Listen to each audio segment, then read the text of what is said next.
We're giving this big old dresser a brand new look, and we're gonna do it all using beginner-friendly techniques, which means no paint sprayer today. All you need is a brush and a roller. Let's get started.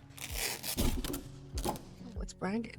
Nigerian Furniture Co. Inc.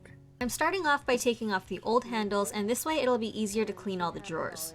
A regular screwdriver will get the job done just fine, but if you're into saving time and your wrists, then an electric screwdriver is a real game changer. They're on Amazon for about 20 bucks, and to me, that's so worth it. It's also a good idea to have an extra container handy just to keep all the hardware together. Now that you have a naked dresser, let's turn it around so we can really assess the piece. This thing was chock full of scratches and damage, but all of it is cosmetic, so they'll be relatively easy to fix. If this is your first flip, I'd stay away from pieces that have broken drawers or legs, or maybe they're bowing, or just overall not in good structural condition. Did you know all the top drawers are felt lined? Next, we gotta clean the piece to get rid of any dirt and oils that have collected over the years. Every time we touch something, we leave behind a bit of oil from our fingers, and that's a little gross, but more importantly, it might hinder your paint's ability to properly stick to the piece. And this could result in peeling paint, which is something that we don't want. I'm using simple green today, but dish soap will work just fine if that's all you have. Now, not all drawer slides are created equal. By that, I mean some of them pull out with a little bit of force, like this one does, but some of them have a tab that you need to press down in order to release it from the carcass. It's a good idea to try to figure out which slides you have so you don't accidentally break something. Now is also a good time to check out the insides and see if there's any dust or gross stuff that needs to be vacuumed out.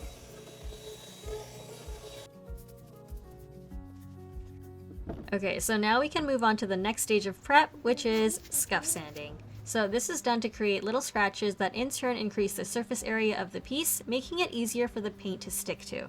You don't really want to be painting over a slick surface even if it's clean, because that'll increase the risk of your paint finish not being durable. Theory is the same as the one behind pasta having little ridges, which makes it grip onto your sauce. Same thing. I like to use a 150 for scuff sanding since in my opinion 120 is a little too coarse and 180 is a little too fine.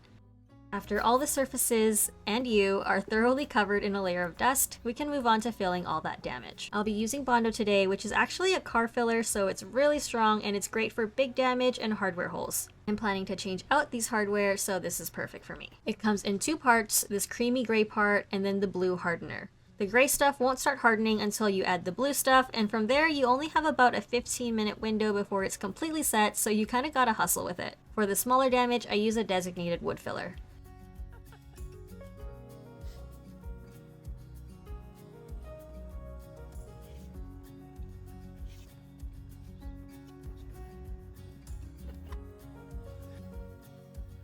After all your fillers dry, sand it down flat. It helps to periodically run your fingers over it, and then you just stop when you can no longer feel a lip. Sometimes that means there's a little halo of filler that is bigger than what you're trying to fill. I'll show you what I mean by that in a little bit.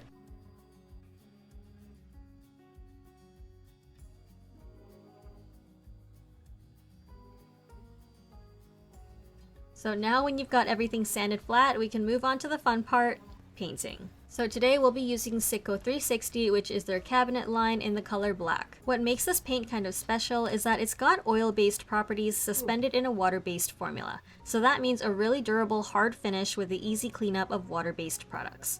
It also says that it's got primer and top coat properties, so really all you're supposed to do is coat it until it's full coverage. What that means for us though is that we don't need to do a separate primer coat or a top coat, all in one. I will say though that this is one of the more premium lines from the brand, so the price will reflect that. But it also means that you don't have to go out and buy a separate primer or top coat. I've got a synthetic Zibra brush to apply the paint, and then I'm going to quickly roll it out smooth with a dry foam roller. You can go in with your roller straight, but this is a new brush that I've got and I wanted to try it out. Now, I've got Kendall following behind me with the roller, but if you're doing this alone, I'd recommend to paint a bit and then roll it out in sections. Specifically with this paint, as it's got a 15-minute dry time, which has its pros and cons. The pro is obviously you can get a lot of coats done in one day, which is great, but then some of the downsides are that you have a shorter work time to play around with it, and also the longer it takes to dry, the more it'll level itself out to a smooth finish. If you're spraying with this though, it's pretty much all pros.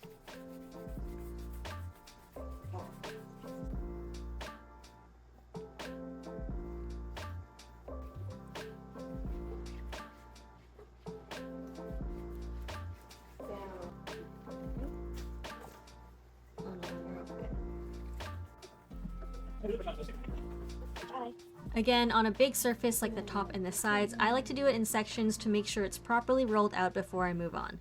While I do love spraying, sometimes I just want to go back to basics and have a relaxing paint day without the loud motors, the big equipment, or respirator masks.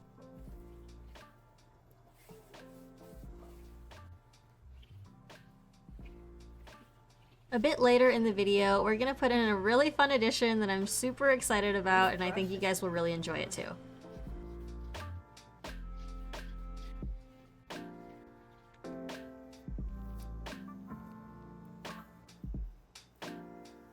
So you essentially can just like slap the paint on however you want it, and then just go in with your roller to take care of the rest.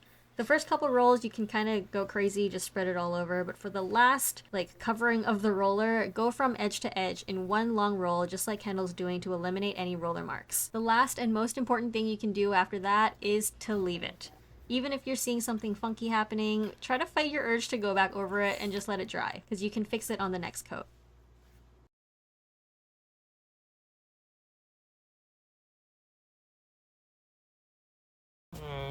So the paint we use says it's primer and paint, so we're just going to test this out. This is the first coat that's supposed to act as primer, so let's do a scratch test.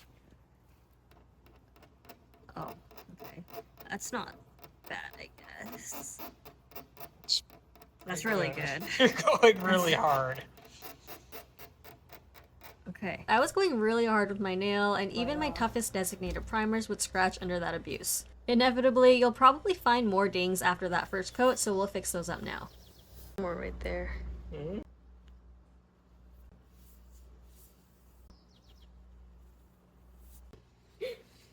You took it from me.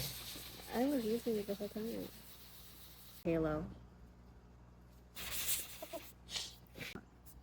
Maybe. A tip I can give you is when you're wiping down that dust from the wood filler, avoid using a wet cloth. Instead, I like to use a tack cloth, which is like a waxed, sticky cheesecloth kind of thing, and that seems to work really well for us because it picks up all the dust without removing any wood filler. Now let's do the second coat. We're going to be straight rolling this time, no brush.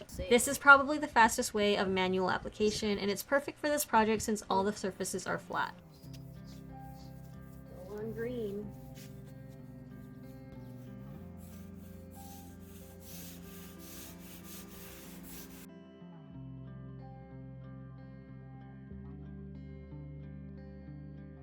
After the second coat is on, we let it dry overnight before coming back to install the new hardware. There's all types of jigs on the market now to help you with hardware, but I actually like doing it by hand. We are doing pulls today, so I found the center of my drawer, and then I marked off where I needed each hole to be. Once I have that marked, I use a scratch awl to punch a little hole to make sort of like a resting point for my drill bit. It really helps to keep the tip of my drill bit secured inside that hole so it doesn't run off on you. And then you can just install the handles. I don't know if you can hear it. It might just look crazy. Even though that was a really simple, beginner-friendly furniture flip, we're gonna do something else now to the dresser to really spruce it up and make it our own. Creality sent us this laser cutter engraver kind of thing. Laser cutter and engraver, but I'm super excited about the engraving part because then we can do it on like wood. We can make little logo stamps. So yeah, let's see what's in here. So the idea behind this is that you hook this machine up to your computer, and then you can kind of just make it cut or engrave anything you want through this software called Lightburn.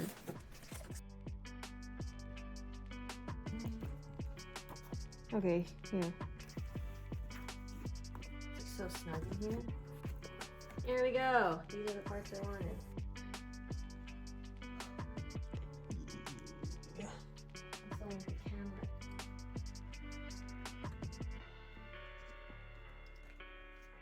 So we can show it. You're supposed to leave that off. Setup for this thing was pretty straightforward, although I did need to look up some videos of the assembly. Charlie. I need some resistance here. Oh, it's slipping. Oh, but it's in. Oh, okay. I've seen people set this up solo, but it really helps to have that extra person. This is entirely new territory for us, but it opens up so many custom possibilities for our little business. I'm excited to have the option to be able to make logos for my future projects. Last time. Just the gum collector. So this is like inside your toe.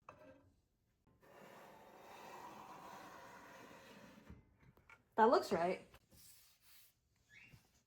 All the materials feel nice too. The next step is to set up these metal slats one on, one off, and that just acts as a platform to lay whatever material that you want to engrave. So that would be like a thin sheet of wood, leather, or you can even do metal. This little thing here is the actual laser itself, so that's the thing that'll be doing all of the cutting for you. It'll tell you if like how good the air is and if there's a fire and how dirty is it. Is it seriously dirty or slightly dirty?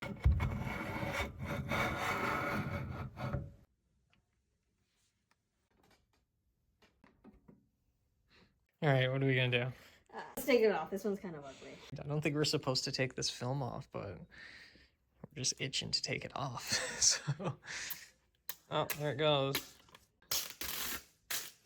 It breaks the holes. That's so much better.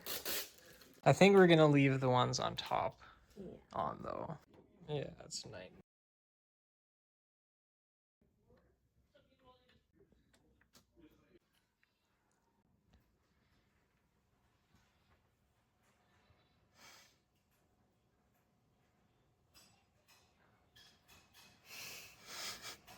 What's next? We're gonna be doing our logo in a thin sheet of basswood and putting that inside of the dresser. Hard.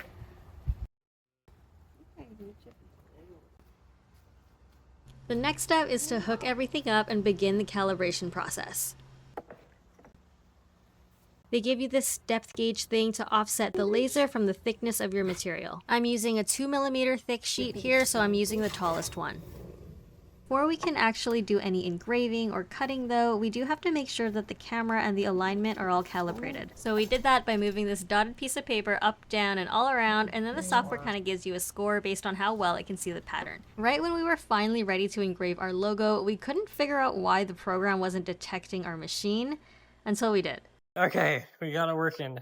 This thing comes locked. So we couldn't find the laser, but it's just because this little knob thing was turned. There's a camera on top of it, so that way you can see how your design is going to look on your material before you actually go and cut it out. Hit it. When the machine's running, the fumes aren't great, so we had to put on a respirator. I think this machine would be great for making logo stamps like we just did, but it would also be really great for like custom gifts for your family, or just really anything you wanted to make. The logo turned out perfect, and even the tiny words showed up really clearly. Right over top of that other label. Right there. Or you could put it in the middle drawer on the inside if you want. Up to you. I don't know. Your decision.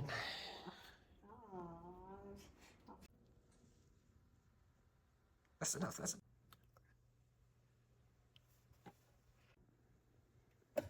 all right. Most difficult part of the whole. Show us. Right this way. The logo deco looks so professional, and I definitely couldn't have done it by myself, so thank you to Creality for sending it to us. Now let's take it back to how we first started. Now if you ask me, this thing was pretty outdated, it had tons of scratches and dings, but after all was said and done, I think it turned out pretty good. I think it looks so much more modern now. Black is always a winner in my books, and also the shape of the drawers make the light reflect off of them so nicely. Black is probably the most unforgiving color when it comes to the quality of your finish, but with good paint and a good technique, manual application can look just as good. So that is it for me today. Thank you so much for watching. Please subscribe if you haven't already, and Kendall and I will see you next time here on Holly's Garage. Bye guys.